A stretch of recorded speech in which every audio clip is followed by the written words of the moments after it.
Hi, welcome to NDE TV. I'm Peggy Robinson. Today's guest is David Ditchfield, and he has a most unique way of dying for his NDE. I'm so sorry that that happened to you.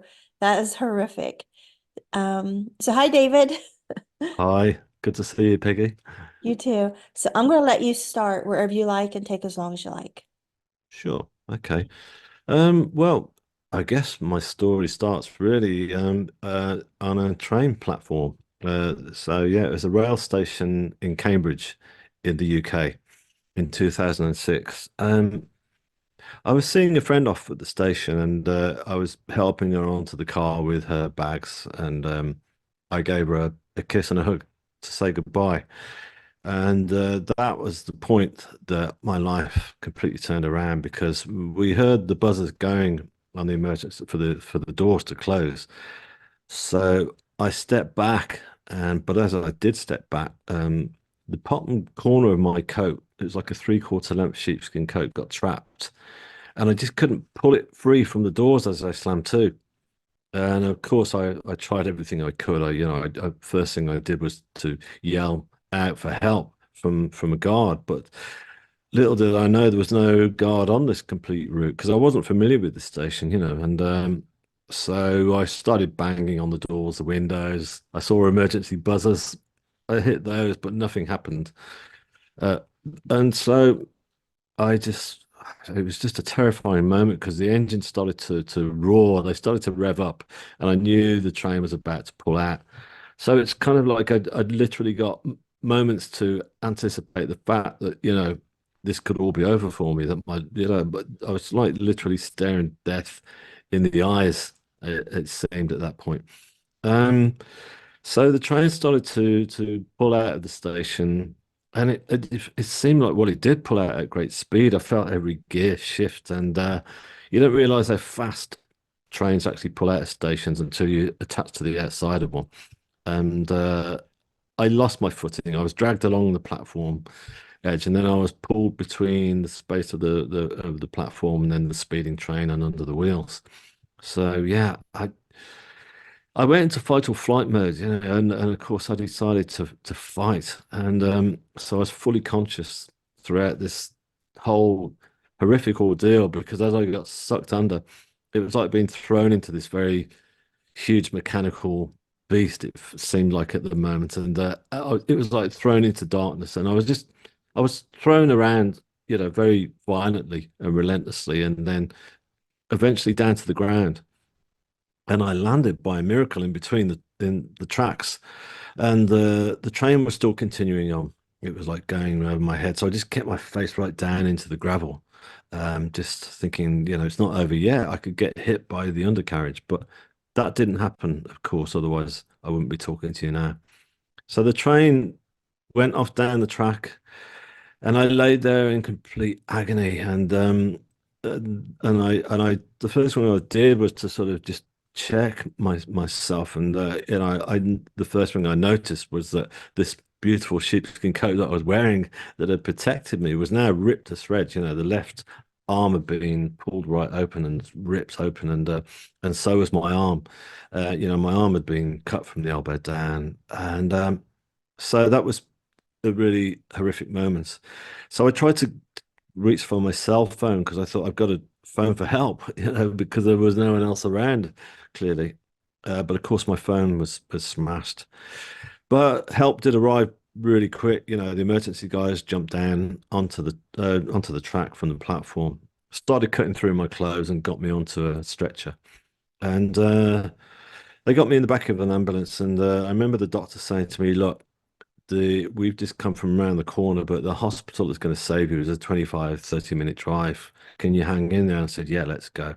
So the sirens went and we screamed off down the highway. And we arrived at the hospital, and there was a whole team of medics and nurses, and there was a team just waiting there.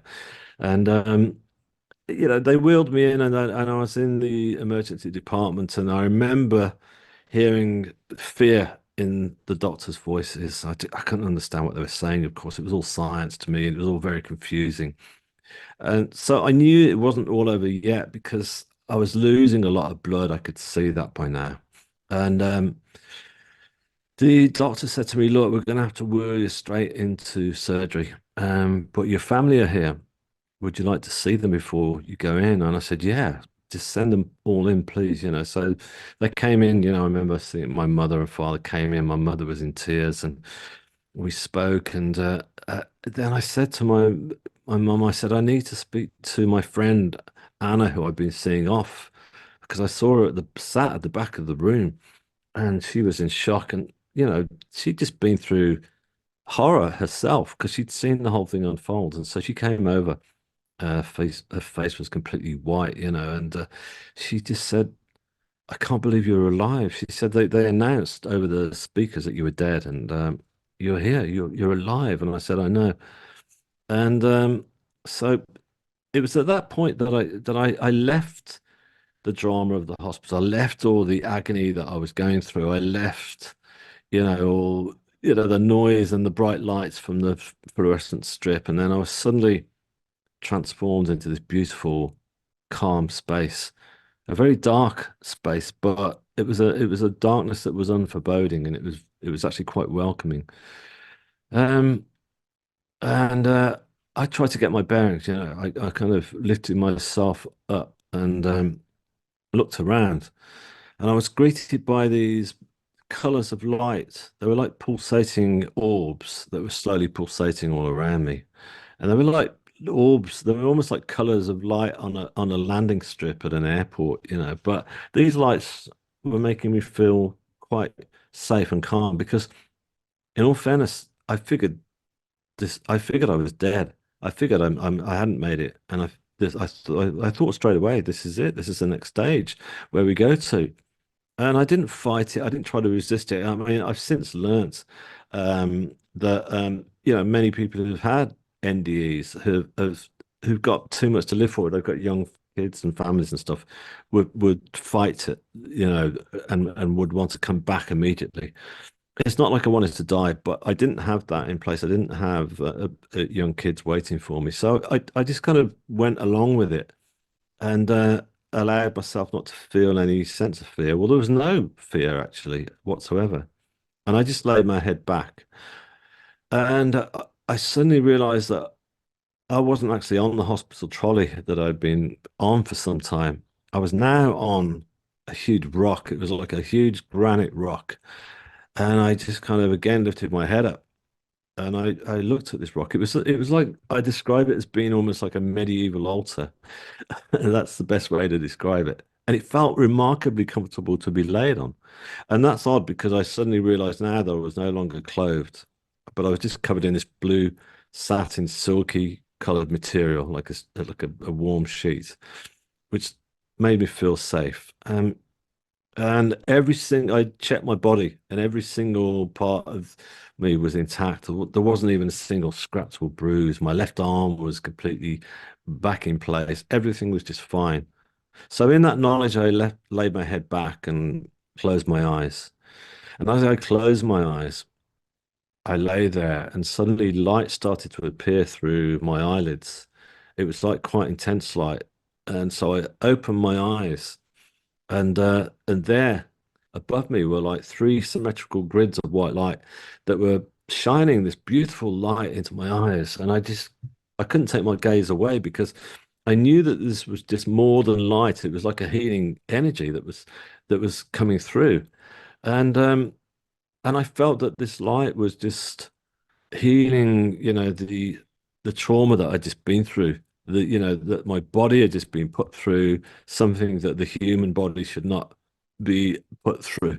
And so I lay back again, closed my eyes, and allowed this healing light to do its work on my body. And I felt my body just starting to almost reconnect, with itself. And it was just a very liberating feeling. Um, And as time went on, I guess, I started to sense somebody had arrived. I knew there was somebody there. It was like an animal instinct. And I opened my eyes and I lifted my head, and just there stood at my feet was this beautiful androgynous person wearing a very simple contemporary black t-shirt, like the one I've got on today, actually, and nothing too ethereal, just a simple black t-shirt. But the difference being that this person had like this beautiful white blonde hair and the skin that was like emanating light from within. And the light that was coming from this person was just like really, it was a wonderful sight. And this person was just smiling at me with a knowing smile. And I felt I knew her or him. And I said, "Look, I know you, don't I? Where do I know you from?" I couldn't put my finger on it. I said, "I know you from somewhere, but where?" And this person just kept smiling back at me and not giving anything away. Um, but I felt that this person was also here to protect me, and I felt that this person was my gatekeeper, if you like. And so I lay my head back in this knowledge. And as I closed my eyes, I started to realize that information was coming through into my mind, and then I was being told that this person is my higher self, my guardian angel, if you like. And so that was just a point where I thought, I'm in good hands here. I'm totally safe. And so I laid my head back further and bathed in this beautiful light. And then I suddenly started to feel the sense that there was somebody else had arrived. And so I opened my eyes again, and to either side of me, there were two female forms. The girl to my right was wearing a very simple brown dress, again, very contemporary, with dark skin and long brown hair. And the girl to my left was more of a traditional dress, and she was maybe South American, Native American, or Asian Indian in appearance. And so, but they had their hands slowly hovering over every single contour of my body. And they didn't actually touch me, but the energy that was coming from their hands was so powerful. It was like again, it was a healing force. And it was like a sensation of love that was coming from their hands. And I closed my eyes and I realized that they were going deeper. They were literally getting down to the pure essence of my soul. They were like peeling off all the years of emotional hurt or baggage that I've carried with me throughout my life. And they were taking all those layers of emotional hurt away. And they were getting down to this pure essence of my soul. And it was so liberating. It was just so beautiful. I'd never felt this complete in the whole of my life. I'd never felt so light and free. Um, so this was just happening for some time, and of course, I allowed it just to continue on because I started to feel that they were getting down to every single molecule of my body, and then I started to think about my family because, my mother had been in complete tears. They were, all the family were obviously in deep shock that they'd been pulled into hospital to see their son or brother or in this state. And so I tried to pull myself over the edge of this large sort of slab that I was on of rock and look down to see them. Um, but I couldn't see them. But that was okay because what I did see was this awe-inspiring view. It was like a huge waterfall of stars, and it was like a waterfall the size of Niagara Falls or Victoria Falls, but instead of millions of tons of water cascading over the edge, it was billions of stars cascading over and shooting stars flying over the top and through the middle. So I looked down, I thought, wow, this is amazing. And my eyes started to sort of like adjust, and I was looking down into infinity. I was looking through, it felt like from one galaxy into another. And then I started to see color formations. I started to see nebula formations that I was not aware of at all before this. Before this, I'd literally walked down the street maybe and looked up at a starry sky against the blackness, and that's all I knew of the universe. But now this was it. The universe was full of dimension and color. So I just pulled myself back over in absolute wonder, and I just thought, I now got a new feeling of liberation, realizing that I was in the universe itself and I was part of this universe, and I felt the energy, the force of that energy in the universe moving me forward. And so I laid back my head and continued to close my eyes. But the most profound part of this whole experience was to end really by me feeling the sensation of love coming from the healing light intensified to a degree that now every single molecule of my body was vibrating with this love. And I thought, what's happening? Something really profound is happening there. So I opened my eyes again, and there, just beyond the being of light that had greeted me in the beginning, just was this huge tunnel of white light coming through the stars, coming through the universe, and getting closer and closer to me. And this white light was very intense, and it was surrounded by very dramatic flames. And again, normally something like this that I was totally unfamiliar with would be quite, frightening. But no, in this realm, there was no sense of fear whatsoever. And I totally trusted in it. In fact, I started to realize that what I was looking at here was the source of all creation. This was God, not in the form that most faiths have in a human form. No, this was like God in the form of this beautiful huge tunnel of white light surrounded by these flames. And it was the closer it got to me, the more my body started to vibrate with this energy to the point that it was making me laugh with sheer joy. And it was at that point I kind of laughed, I remember, and my head went back, and then suddenly I was back into my body. I was back in the hospital. All the pain came rushing through, right through to my muscles and bones. And then, the light was now fluorescent strip screaming into my eyes. The noise was overkill. And there I was, back to earth. I'm sure your family's, yay, he's back, while you're like, crap. Well, you know what? Many people say to me, "Oh, you must have felt gutted coming back after such a beautiful experience." But the strange thing is, Peggy, is that I was just I don't know, I I was still connected, I felt, to that other realm. It was like I'd got this umbilical cord still attached to it, and the energy was still flowing through me. And not only that, I s- I immediately felt why they sent me back. And I've got a mission. So okay, they've sent me back. What have I got to do now? So there was a sense of that. There was a sense of responsibility immediately, feeling I've got to do something. And I wanted to tell everybody. In fact, I remember my friend came over, and and she said, "Oh, they're going to take you into theatre now." I said, "Look, Anna, I've got something really important to tell you. This is really important." And she put her hand over my mouth. She said, "Not now. It can wait." I said, "No, no."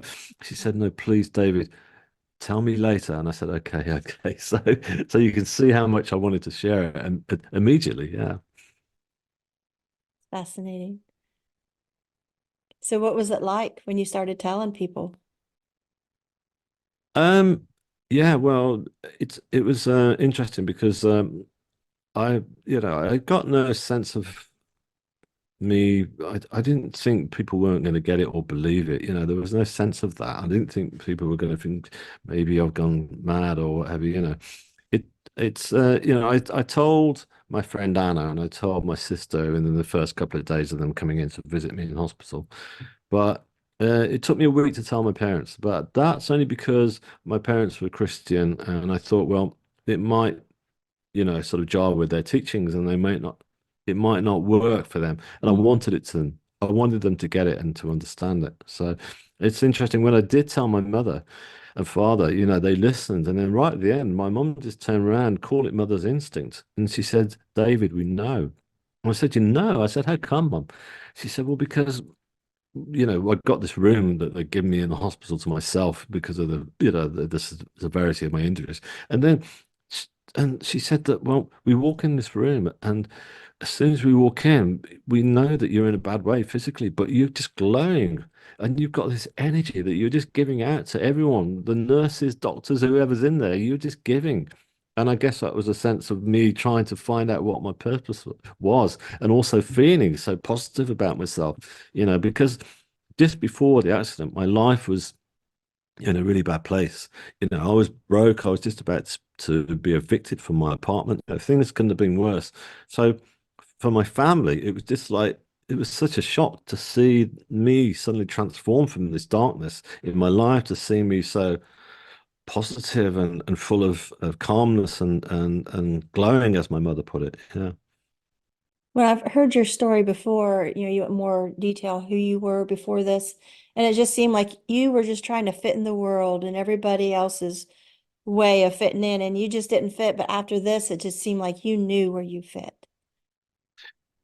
Absolutely. It's a strange thing, It's because I used to ask myself the question when things got so bad.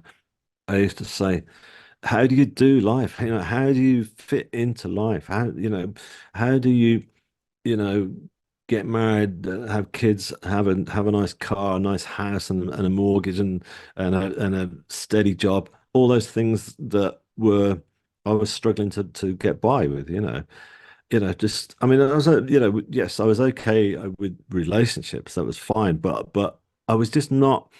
I just didn't fit into the mold. I'd seen all my friends around me all seem to sort of managed to secure like steady jobs and good incomes and all those different things. Whereas for me, I was, I was dyslexic. I am dyslexic, so I'd left school with very qualifications. So it was all the work I was picking up was manual laboring work, and I was just no good at that. I looked at the other guys on the construction sites. I thought, how do they do it? How do they do this? There's an art form to plastering a wall or a ceiling, and I couldn't do any of that at all. So you can see how I used to feel like I never fitted in anywhere at all. It was a struggle. Yeah. I identify with that because I always said they name me right by calling me Peg because I've always felt like that square peg trying to fit in that round hole. You Oh, just bless you. don't fit Yeah. anywhere. And then when you Yeah. find like, after NDE and you find who you are, and something about our NDEs is like we get to know ourselves, Yeah. Yeah. Absolutely. our Yeah. We soul. totally do. Yeah. Well, that's it. This is it. Because in that realm, that's all there is. It's your soul, Mhm. and you identify with it. I'd met my soul. Well, of course, my soul's been there throughout the whole of my life, but I just hadn't really connected with it before that. I mean, I don't know about you, but my life before was very linear, and any adversity that came my way, I wouldn't approach it or deal with it or allow it to be. I would just kind of try and fix it with in the easiest possible way, and I wasn't really connecting with myself at all. I was kind of like almost acting my way through life, in a sense. And I know a lot of people do that to get by. I was trying to pretend to be somebody else because I just felt I didn't hate myself, but I just felt like it was a struggle to be me. Yeah. And I love the part in your story, which I'm sure you're about to get to, where you asked for stuff to do artwork and you have no background with that. You trying to express what you saw, which led to where you Yeah. are now. Yeah. Yeah. Exactly. Yeah. It was the first night I was in that room in the hospital. I just come through. I'd had an 8-hour operation.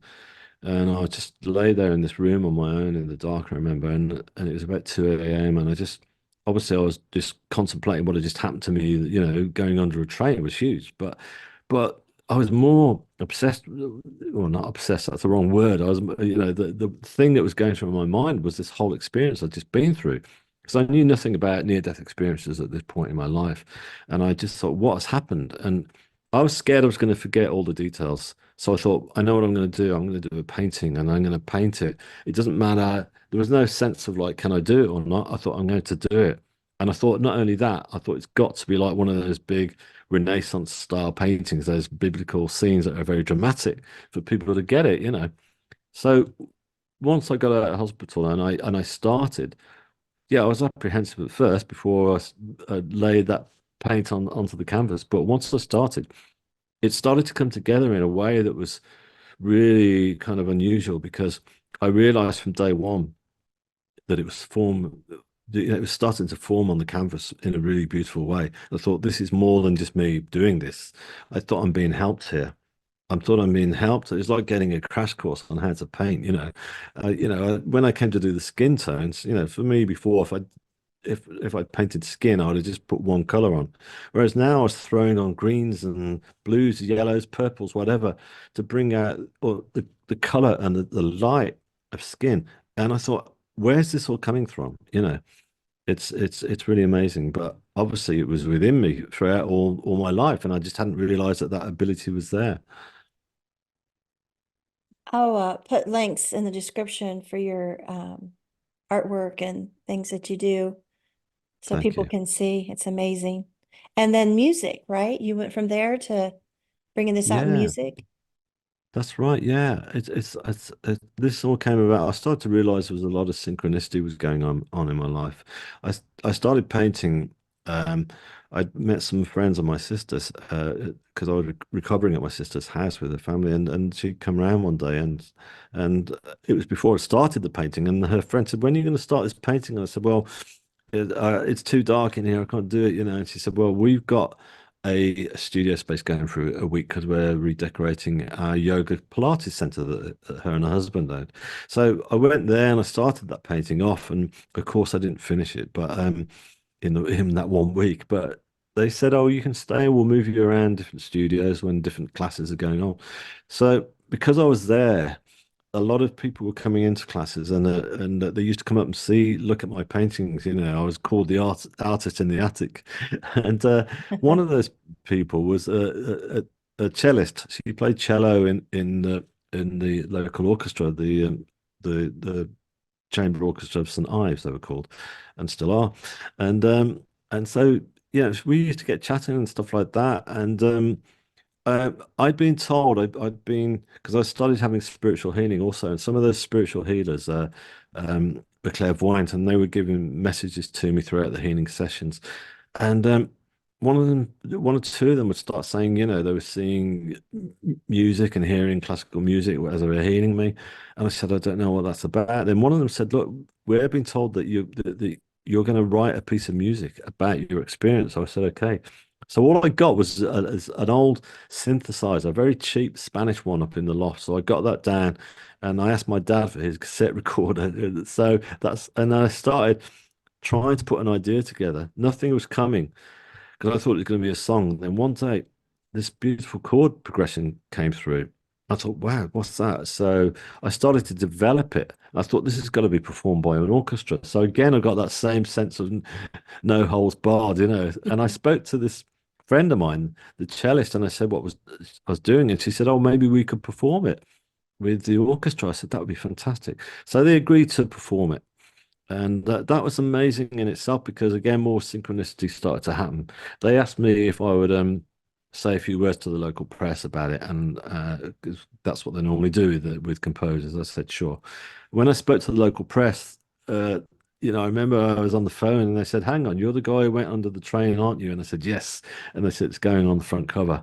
So after that front cover, the phone started to ring, more press came in, then the BBC got in touch with me, said we'd like to come and interview you at a rehearsal for your concert. I said great. So that went on the TV, and of course the concert sold out 2 weeks in advance, which was amazing, which was brilliant, because it meant that the whole place, the venue was full. And the atmosphere was just absolutely beautiful to have all these people just crammed into this converted church. Uh, and yeah, that was the symphony. It's got three movements, and it's called the Divine Light, and it takes you on the whole journey throughout the whole of my experience. So it was. I'm realizing now that I was able to get my story across to people in.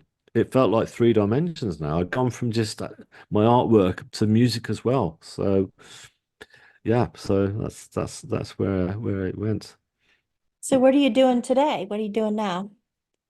Well, it's a mixture of both. I kind of I work on my artwork and my music. I just in terms of my paintings, last year, yeah, one of my paintings on my near-death experience actually was on loan to the Museum of the Bible in Washington, D.C., which was Wow. great, because I was really chuffed that they wanted to fly it out there for an exhibition called Scriptures and Science. And they said we want to look into near-death experiences because so many people are reporting them now. I said that's fantastic, so yeah, so that was lovely because it's a beautiful new museum. And so yeah, so I'm painting, I'm just a new commission's just come in as well for the spiritualist church, which is lovely, where I was having all the healing after my accident. So that's great. Music wise, I'm working on a new piece now, which is called I Wasn't Expecting This. And so that's a new symphony, which is going to be performed by an orchestra once that's all finished. So yeah, so it's very much a mixture of the two. Yeah, they kind of like come along when they're meant to, as it were. I never ever try with anything. It's almost like I wait for things to be given to me. Like a commission, basically. Yeah, and once a commission comes, I think, right, that means I'm meant to be writing something there for music or for art. Yeah. It's a beautiful way to get the near-death experience out there, is what Mm, you've done. I mean, it reaches people in different ways, by, their story, but what you're doing is so unique and reaching a lot of people. mm. Amazing. Yeah, yeah. Well, it is, but it's. I mean, I don't know about you, but there's no sense of ego involved in all this. It's just the more people that I can reach, the more I feel like I'm going back to that day one when I thought, what is my mission? You know, because I thought my mission at first was to be a healer or a helper or what have you. But I realized that actually my mission is to tell my story through various mediums. I mean, I wrote a book on my story, which came out right at the beginning of the pandemic, actually, and I never thought I'd be reaching many people with that because the pandemic happened, but it kind of had a reverse effect in a sense because it meant that instead of me just talking to people in local bookstores and stuff like that, I was suddenly speaking via Zoom to people as we are now, doing and speaking to people like yourself, and then that because of that, the message started to spread, and then more and more interviews started to come in, and I'm realizing that is yet another part of the my way of conveying my story is through my book, but also by talking about my story in my book and on podcasts and stuff. Podcasts are amazing. And the whole Zoom thing has just turned out to be a brilliant one of the positives to have come out of the whole pandemic thing. Yeah, I'm amazed every time I look at my channel and see the geographic where all the countries and how Yes. many people viewed in each country. It's just fascinating because I say I'm sitting here in little Long Bottom, Ohio, I'm in the middle of a cow field Brilliant. in the Yeah, woods in the great. forest, and to be able to reach people all over and hear these stories and then it spread all over and is Yeah, amazing. yeah. Why do you think we have these experiences? I'm sure you've given it some thought. Well, for me personally, I feel the reason it happened to me was because um, well, I needed a spiritual awakening to turn my life around because because I'd reached rock bottom, and I know a lot of people do reach rock bottom in their lives, and don't always have a spiritual awakening. But I do actually believe that we all have to go through adversity in our lives to be able to find the light in whatever form it is, whether it's a spiritual awakening, an near-death experience, or or an out-of-body experience, or what have you. We have to go right down to the darkness first to see the light. And so for me, I guess I felt like it was like I was I was given a second chance at life, really, and and. I I realized that I wanted that second chance. I never prayed before. I said one prayer, I remember, weeks before the accident, but it was a prayer of absolute desperation, because I wasn't religious, and this friend of mine had bought me this kind of glowing sort of Madonna from Lourdes in France, and it was just like my friend had just bought it me as a sort of just a gift, and not because they were religious, they just bought it back, and so I remember having that, and I got it in this apartment of mine that was just really dark and dingy at the time. I remember praying to that glowing Madonna, saying, "Whoever's there, whoever's out there, please, please, please help me." So I desperately needed that help and that change and that turnaround. So maybe my prayers were heard that day. Interesting, isn't it? That we can look back and pinpoint how things progress, like everything is meant to be, or and we know how it helped us, but then when we feel we come back with a mission and then we start working on that mission, Yeah, and then it seems like it takes on a life of its own. absolutely. Yeah, no, you're totally right. It does take on a life of its own. Just like I was saying, where with creating the paintings and the music alike, they're both my all creativity takes on a life of its own, and I allow that to happen as well. I try to avoid using my thinking mind too much when I'm actually creating. Mhm. Um, and I think that that's something that's it's a good lesson for us all to do in life. I mean, that's why, let's face it, that's why we're drawn to watching brilliant singers perform, even sports players perform, because they're not using their thinking mind.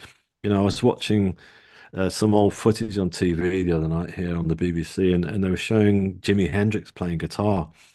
And when I watched Jimi Hendrix play, I thought, wow, he's like, he's coming from a different place. He's allowing that energy to channel right through to him onto that guitar. He's definitely not thinking this through. He hasn't sat down and practiced his parts to an extent that he's playing like that. That's his soul coming through his fingertips and onto that guitar. And that's why we love to watch people like Jimi Hendrix or, Mary J. Blige and, all these different amazing performers. And that's because they're not using the thinking mind. They're allowing it to come through from that other realm.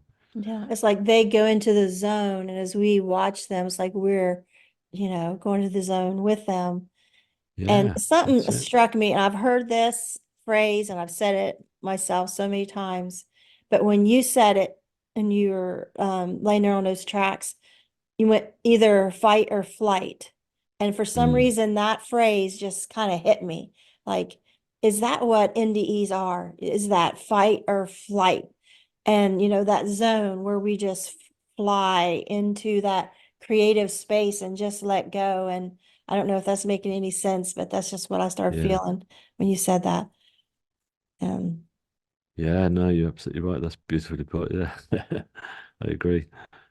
Because I know after my second NDE, when I lost the twins, I went into this depression, and I just started drawing house plans because we had just bought property before that happened. And so my ex, he told me to draw up the house and he'd build it. And I didn't know how to draw up a house. And so I would sit, and it seemed like 5 minutes, like 5 hours would go by. I would just sit and draw house plans. And then Mm, later on, like, you built that house the way I drew it. And then later, I started getting depressed again about things, and I started drawing house plans. We built on the house more. And then later on, I started building and we built on.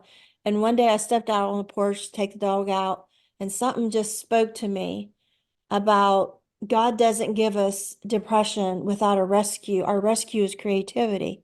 And I turned around, bringing the dog back, and I looked at the house, and our house is enormous. And I thought, that's a mhm, lot of mhm. creativity. Yeah, That all exactly. Yeah. my depression went into creativity, which is in this size of house. And it's not perfect, it's not Yes. perfectly built. We No. didn't really know what we were doing, but it's my Fantastic. art. Yeah, And exactly. it's That's never it. finished. So. Yeah, it's never finished. Well, that's it. The same with me with my music and my art. It's never finished. It's just continually growing. And that's it.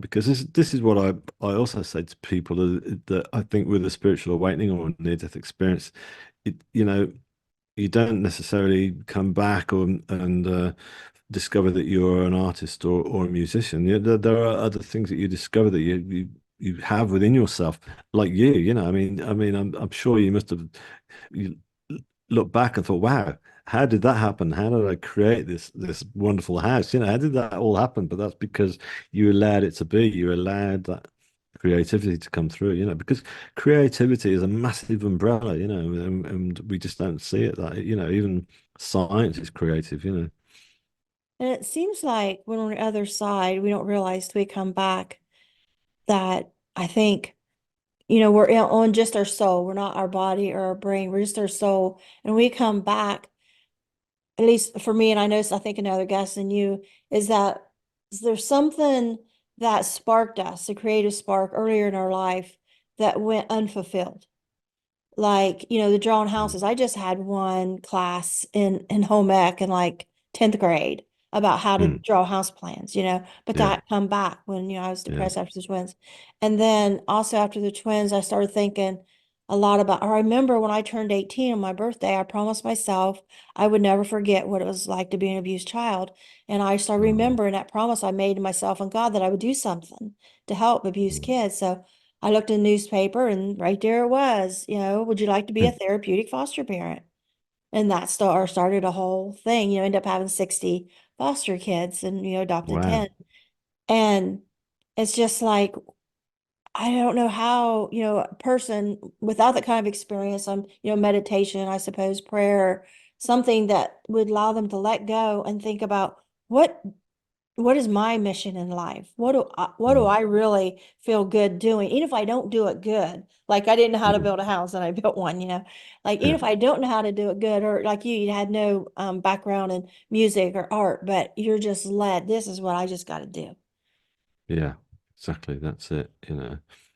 And it's amazing how synchronicity will start to happen for you, Mhm. all these different things happen. Like you were saying that you had that thought in your mind, then suddenly you open there's an advert, right in front of you.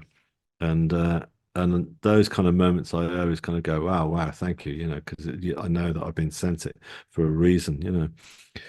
It's it's also, I mean, when I look back on what my life was like before, because I'd lived in London before the actual accident, and I'd moved to London to try and hope to turn my life around.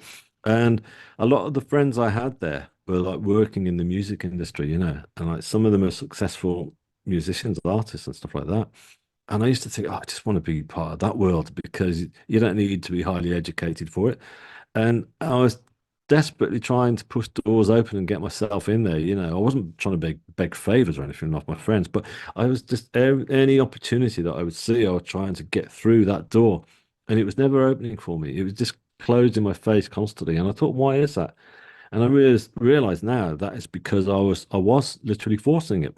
I wasn't allowing what was meant to be for me to come towards me. And once you do stop and give it space and just breathe, and those things that are meant to happen in your life, as in yours case, they will come to you. They will happen. They will unfold before your eyes without you even realizing that they're meant for you. Yeah. I wanted to go to law school and I wanted to be a juvenile judge. And, I got accepted to law school. We moved where I was walking distance to the law school and all hell broke loose in my Fantastic. life. And we moved back. Oh, I didn't go. And then just okay. things happens like that I have felt, the last 3 years I started this podcast. This is where I'm meant to Mm, be. This is what I'm meant to yeah, do. I'm not done. sure. There's more things, creatively. Mm, I want to do this, I want to do that. And I'm just waiting for opportunities to get in there. But yeah, and we may not make a lot of money doing what brings us joy, mm. but I mean, that's not everything. I mean, when you It's know not, that this is it? isn't your path. Yeah. You'll find that you're provided for in other ways, won't you? And Yeah. that's it. That's the way it seems to me. Yeah. So, what do you think it is that we're seeing when we're on the other side? Is it God? Is it the creator of universe? What's your feeling? Well, as I say, what I saw at the end, I was being told, was God, but God in the form that I wasn't familiar with, that I was expecting God to look like. This was God. I mean, just about everyone who's had a near-death experience will talk about seeing the tunnel of white light, and some people talk about actually walking through that tunnel of white light. I mean, that wasn't the case for me. I didn't actually walk through it, but just realizing that that God could come in that form was left things wide open for me. And not only that, just a sense that being part of the universe was very liberating. That's something that I've carried with me, because I never realized that we were part of the universe. And we were never taught that at school. That's not something you taught, but of course we are. As human beings, we've developed so much. We rely on technology, our phones, our laptops, or whatever, to find out what time of day it is, what time to get up in the morning. We set our alarms and things like that. Whereas, like, I'm surrounded by nature now. You are as well. You realize that the rest of the animal kingdom relies on the energies of the universe. They're still connected to that universe, and that's how they know how to migrate, how they know to start nesting seasons, and what time to wake in the morning and what time to it's dusk. They're tuned into the universe, and what I realized was that I never was, and now I am. Now I'm aligned with the universe a lot more than what I ever was before, and it's something that we've just forgotten. We're still part of the animal kingdom. We're still animals, and that's it. So why not connect with it? I think the most I've ever felt like that is we have a hammock out in our back field under trees. And I lay in a hammock and just look up at the trees and see the light coming through the leaves and just Mm, focus on the breeze and the sounds and just let everything else go and just be. So, beautiful. Yeah, or, yeah, listen to the exactly. creek run through the rocks or just the sounds. Yeah, Yeah. Get out of the noise mhm. of our Yeah, electronics. And exactly. Yeah. so, is there anything else you'd like to share you didn't get to or thoughts? Um, I don't know. I don't think so, actually. Yeah, I mean, it's if people do want to read my book, it's called Shine On, and there's no pressure, of course. But if you're interested in reading the story, then please do. You know.